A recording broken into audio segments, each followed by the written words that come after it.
Hi. In case you were wondering where I've been for the past few months, I had to get the green screen dry cleaned. So, yeah.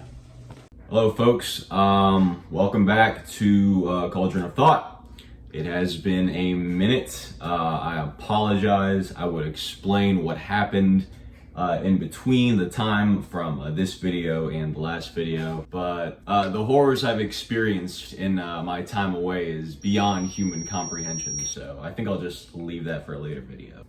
You'll probably notice that the video quality and the audio quality is going to differ a bunch. I would be using my mic, my entire setup, but I'm in the process of packing everything up and moving out of here, and I don't feel like finding the mic. So, I guess, hopefully this video comes out on May 6th or 9th or something. If it doesn't, it's late. This video is basically going to be a story about the life and death of the best collective to ever come out of KUYA. Everybody that I met onto the garbage suck my dick. HEARTLANE. And a brief summarization of War Dogs as well.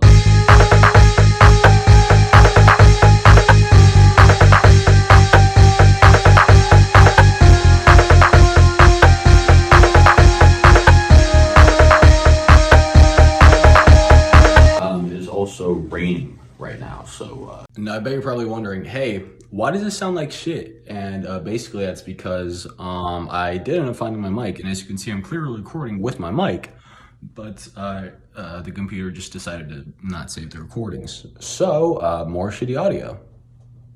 You may or may not be able to hear that. If you can, my bad.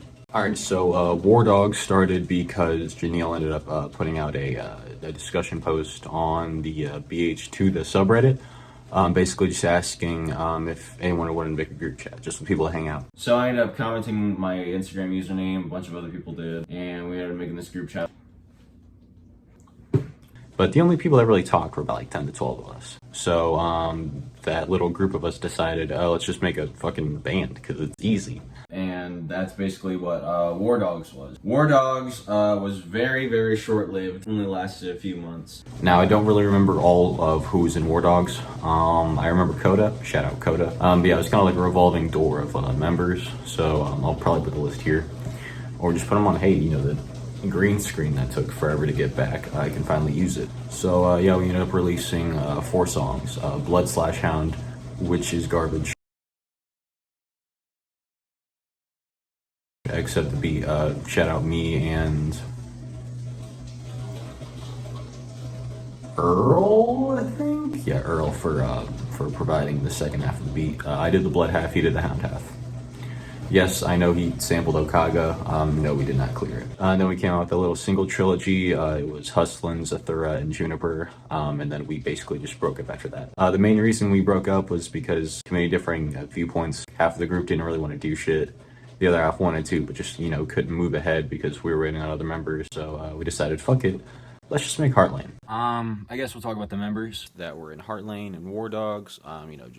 Lore. I don't remember all of us, so I gotta go on Instagram real quick. By the way, hi, it's Cottontail on Instagram. Hit me up, ladies. All right, so Janill. Janill is our graphic designer. He did pretty much all of the covers except for Bloodhound. Very, very talented artist. First time I saw the artwork for See You in Forever, that heart, I was blown away. As far as the artwork for the deluxe on the SoundCloud, I did that. That was an alt version that we were gonna do for the deluxe, but we didn't use, so I was like, oh fuck, we'll just put out like a bonus track version and just put that on there because I really like that and I wanted people to see it. Janill had a verse on Juniper, which none of us talk about. He also does the spoken word interludes on Cassie, I'll Change / roll credits, and I know there's a third one somewhere, but yeah, he's on that one too. Next up is levonn. Levonn is a producer / mixer / main vocalist. He was around back during the War Dogs era. We were pretty much inseparable for a lot of this project. Me and him worked really well together. A week before See You in Forever came out, I ended up going up to New Hampshire to visit Silas, or Levonn, or whatever you want to call him. I went through a really bad breakup. I ended up going up there for the weekend just to get away, and it was like exactly what I needed at that time. We basically just worked on finishing up the album. We ended up making a 4-track EP called King Red. We also ended up filming the music video for Loft. The that disgusting ass blue hair. We also filmed that little King Red documentary, kind of just, you know, pieces of us making it. And actually the little like clip for Nuisance was B-roll for the Law video that we ended up not using. But yeah, a very talented artist. He's very integrated with a lot of the underground music, you know, more of the online stuff. Very good artist, so please go check him out. Next up is KUYA. KUYA is my second favorite member of any group ever. Cartoonist or artist, whatever he wants to call himself. Very talented in animation too. Came up with an entire solo project. I loved it. I had the pleasure of being on it. I did a little bit of guitar work and vocals on the last track of it. Very proud of him. Ugly Boy, we ended up meeting him back for the Benchwarmers feature. Levonn just hit him up randomly and he ended up sending it over and I loved it. I ended up getting in contact with him a bit after that and we basically said, yo, we should have you join our band. And he did. A month after he joined the band, we broke up, which sucks for him, but extremely talented individual. I've been working with him on a lot of stuff behind the scenes, beat tapes, mixtapes. I'm trying to make a trip up there so we can get something going.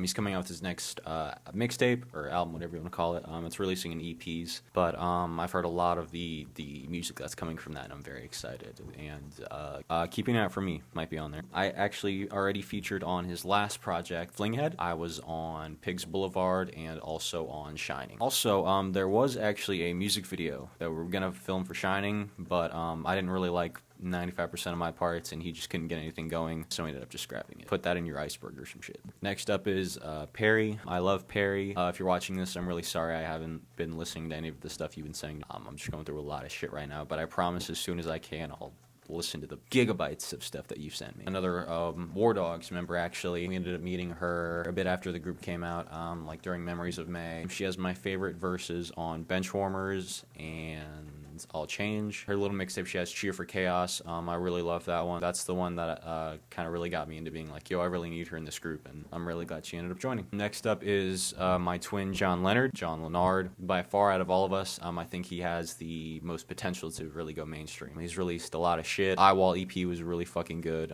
In the Meantime is one of my favorite online EPs I've ever fucking heard. Gladiator, Prom is like top 3 songs I've ever heard from like an online artist, I swear. I love that shit so much I like fucking covered it. You know, it's a shit cover. I mean, like I couldn't compare to his, but yeah. Also, I don't want to forget Shae. Shae didn't really talk a lot, but every time she came through, it was just like, here's the best fucking verse you've ever heard.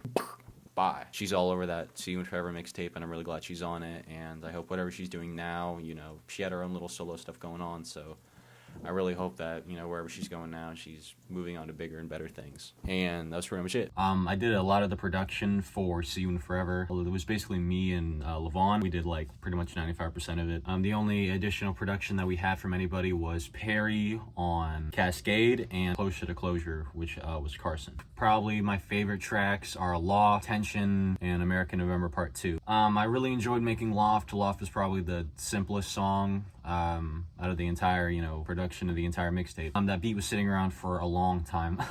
We kept that Beetlejuice sample in there. Levonn actually produced that one. The only thing I added was like 808s. Initially, it was just Silas's verse, and I was like, well, I want this to be on the album, but I need more people on it. So I was like, oh, fuck it, I'll just write a verse. And it's probably the most coherent verse I wrote on that entire tape. I know a lot of my verses on that aren't very good, and, you know, I haven't gotten any better, as you can see from my latest stuff. But, yeah, so I was like, I'll just write it from Silas's viewpoint, because, you know, basically, long story short, he was with a girl that was, you know, working in college and she was moving away, so I was like, oh, I'll just write it from that viewpoint, and that's basically what the entire point of the song is. Tension was really fun too. Instrumentally, I kind of wanted it to sound like a sequel to Juniper, you know, like a more advanced version of it. Man, I really hope the rain isn't picking up right now. I really like everyone's verses on it. It's probably the only time I think Carson adds something to the album that's beneficial. Shae came through on that song. I'm really glad we had her for the time that we did, and she also did that on American November Part 2. That was one of the first songs for the tape that I really needed it to be on the tape 100%. Originally, there wasn't 2 parts. Of the first part I wrote well after the second part, but you know, I really wanted there to be some big loud ending to the album, and you know, it's very simple lyrically, on my side at least, but I think those 4 lines are very important to me, and I'm really glad that I got to put him in there. When it came to the track listing, it ended up switching up a bunch. I think the only constants were American November was an interlude. Part 2 was the ending. Benchwarmers would be the opener. Tell Me had to be track 3. I wanted Tell Me to be track 3 because it's basically kind of like just, you know, the pop song of the album. I've noticed like a lot of like track 3s on albums are always like, you know, they sell well and they're like the most popular ones. The deluxe kept getting pushed around like as an idea pretty much before we even released See You in Forever, the regular version. We had a lot of scrap projects that we kept trying to get going after See You in Forever dropped, but I feel like just after that drop, we kind of had issues on the day of release with the past member, and it kind of just, you know, fucked everything up. A lot of it was my fault. I take blame for the shit I've said. Yeah, so we wanted to do like some kind of EP. We were trying to do some like 80s pop EP, then we wanted to do like a strictly pop one. We had a concept one that, you know, maybe I'll talk about later. After it all, we ended up just going back to the deluxe idea. Broke was a King Red song that we were pushing around for a minute, but we ended up finally finishing it. I wrote my verse in like 5 minutes, which, you know, you can tell, believe me. You're All I Want OG mix. Actually, I really like that version of the song better. I love that 4 on the floor beat. I love that it constantly drives. That one, of course, was kicked around before the idea of the version with the more airy drums. Yeah, that song went through a lot. That song was actually a War Dogs song that was gonna come out, but after the band broke up, we decided to just move it over to HEARTLANE as the debut single, of course. New People, I think, was a B-side that KUYA had from his mixtape Bank Octopus, which is an amazing album. Please go listen to that. I did some guitar work on it. I'm really proud of it, and I'm really proud of KUYA, so please go listen to Bank Octopus.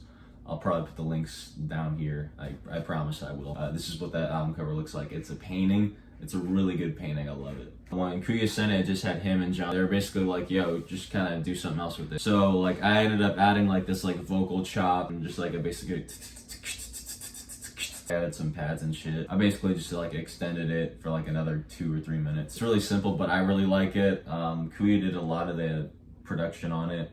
Like I said, like I could probably show you, like this is what I added right here. I really enjoy that song. Like it's one of my favorites. The American November Levonn remix, of course Levonn made that. I like the stadium feel it has at the end. It also has like parts of John's verse that weren't on the original song. There's like a version of American November we have where John just like going on for like 4 minutes, and we were gonna use that one, but we ended up cutting it just because I wanted it to be more of an interlude. That vocal sample, I don't know where he got that from, but that's me. Like I think talking about like before I was gonna go over there. Also, if you'll notice on the deluxe edition of the album, there is no Closer to Closure. As for why that is, we had a member of HEARTLANE, Carson. Basically, there was a lot of behind the scenes drama. We had quite a few issues with that member, so we decided to, on the deluxe version of the album, take them out of it because we felt that they didn't need to be credited on that version of the album. I don't really think we'll ever get back together. None of us have really spoken in months. The only two that I talked to are KUYA and Ugly Boy. I'm still really glad for the time I'd spent with them. I really had fun for the year and a half. It sucks that in the end, I don't know what happened. Just everyone stopped communicating, and people get busy. Shit happens. And this is the last time I'm ever gonna be in this house. So shout out this house. Shout out the albums I made in it, the EPs I made, the beat tapes I made, all the mid to decent tier head I got. Shout out all of it. Thank you. This has been Culture of Thought. Goodbye.